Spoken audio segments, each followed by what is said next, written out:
Hey, I'm Mr. Grindtime, and I'm here rocking with Global State.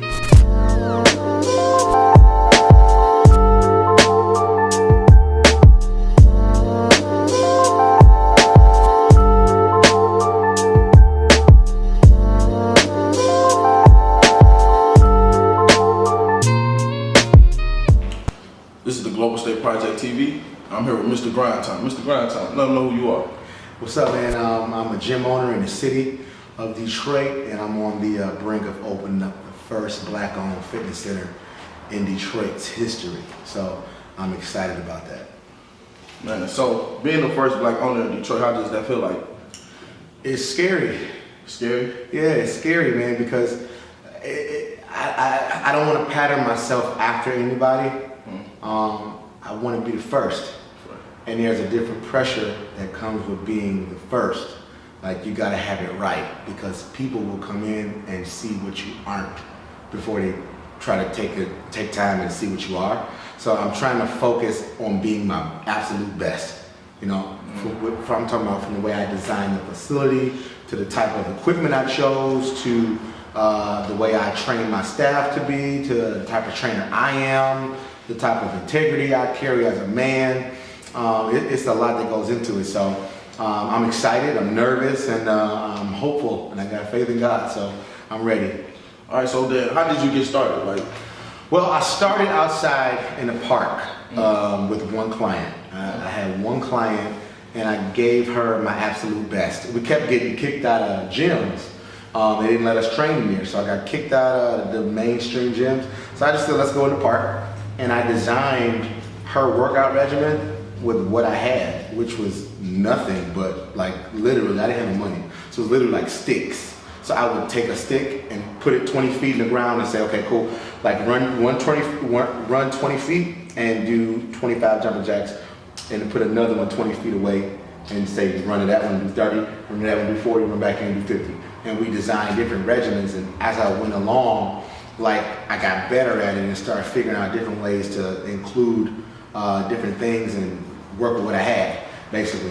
And then that one person turned into three people turned into seven turned into 12, and 12 turned into 21. And when I got 21 people, I stopped and I said, okay, God, what is this? And then that led me to just save up enough money to start. I started next door, and it was just one 1,400 square foot little storefront. Wow. Yeah, and after 8 months, I outgrew that and had to expand over to this side for another 1,600 square feet of space just for the classes. So I used both sides.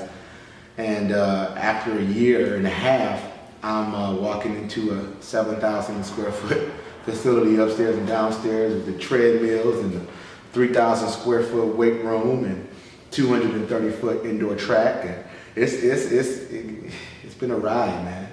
Yeah, you must be a great trainer, because to go to one and then to expand to 3,000 foot, like, how do you get people to work out? Like, what do you do to motivate people to work out? Because it's hard to get people to get up, and a lot of people say, I'm gonna do it tomorrow. What makes you tell people to do it today? Like, how do you do it? I love them where they are.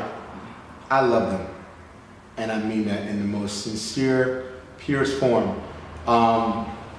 People gain weight for different reasons, and people start to tell themselves these lies about why they can't accomplish it. So rather than trying to change their body, I'm trying to figure out why are you here mentally? And, you know, I'm a church guy, so the Bible says that out of the abundance of the heart, the mouth will speak. Yes. So a lot of stuff that we tell ourselves is not stuff that we're thinking, it's stuff that we've internalized. So people have walked and internalized failure. They've internalized the fact that they can't eat right. They've internalized the fact that they can't get it done. So I come in and I say, okay, cool. Here's where you are physically. Cool, got it. Where are you spiritually? Where are you emotionally? Where's your heart? Where's your mind? And when we fix that, we can fix the rest of this. Everything that happened in your life happened in your mind first and in your heart. So if I can fix those things, the rest of it will follow. So I don't judge them, I don't scream, I don't curse at my clients, I don't disrespect at all. I love them, man. I love them, and right from where they are, and I challenge them to get better every day. Okay, so I see that your new building opens up January 8th, right? Correct? Yep, January Okay, 8th. so after that opens, what's your next goal? Like, what's your next step? Well, I want to, because as we're increasing in space, anytime you're expanding, bigger buildings mean bigger budgets, Right. bigger payroll, bigger staff, bigger just everything. So after we get settled in this building, I'm gonna turn these buildings here into what I call the recovery room. See, there's no cryotherapy, there's no hydrotherapy, there's not a lot of massage therapy areas in Detroit. If I want to get a massage or if I want to get cryotherapy, the little cold chamber, I got to drive to Bloomfield or real low. But why don't we have them in the city? And another thing, why don't we have any healthy eating restaurants? Exactly. So what I'm gonna do is, every block. so I'm closing down these weed shops and closing down all of this garbage. All we got is Coney Island, like you said, and we got all the fast food, and we got liquor stores in the black community. So I'm gonna put a healthy eating restaurant on the corner of the building, right? So you can come to the gym, which we also allow kids. We don't play any cursing music. My clients know they can't curse, so it's a clean environment for your family. So you can bring your husband, you can bring your wife, and your kids can come, sit down and do their homework while you work out, right? You can leave there, you can get a massage in these buildings, right? Or you can do cryotherapy to recover, and then you can eat right on the way home. Wow. So that's coming in 2018. So I'm excited about that. That's definitely what we need. So like, what can you tell a young black man out there that want to get up there and start their own business? Like, Work with what you have and ignore everybody who says you can't. And I know that's easier said than done. And I don't want it to sound like fluff or motivation, because it's like you have to use what you have. Like, I didn't get a loan.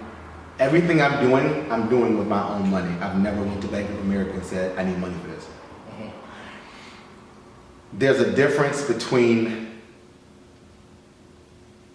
investing and just spending. See, I'm able to fund a $100,000 project right now with my own money because I wasn't buying Gucci and Louis. I wanted a G-Wagon. I could have afforded a Lamborghini Gallardo, which is what I want. Right. I want it. Could have afforded it. So what you 6 months sacrifice. Sacrifice, baby. Sacrifice. Like, I wanted to floss, is what they said. I wanted to, but God didn't let me. Like, he took all of that little stupid desire away before I started my business. And so when I started my business, I'm like, dang, when I was broke, I wanted to floss. Now God has blessed me to where I'm financially secure, and I'm like cool with wearing, I got the same pair of jeans. I got like 3 pair of jeans, and they all Levi's. I don't wear like garbage. Like, I done had the same 3 pair of jeans since I started this business. But they created a washing machine, so I wash them. And I'm cool with wearing my same clothes. And I like stuff, I like jewelry, but I don't go crazy. So a big part of how I'm able to fund a $100,000 project and get it done within a 6-month span of time is because I was ready for the door. God opened the door, but I was ready to walk through it. You get what I'm saying? I wasn't just, sitting there just buying up stuff, and then when the time came for me to do what I needed to do, I wasn't scraping up money. I was ready to walk through the door.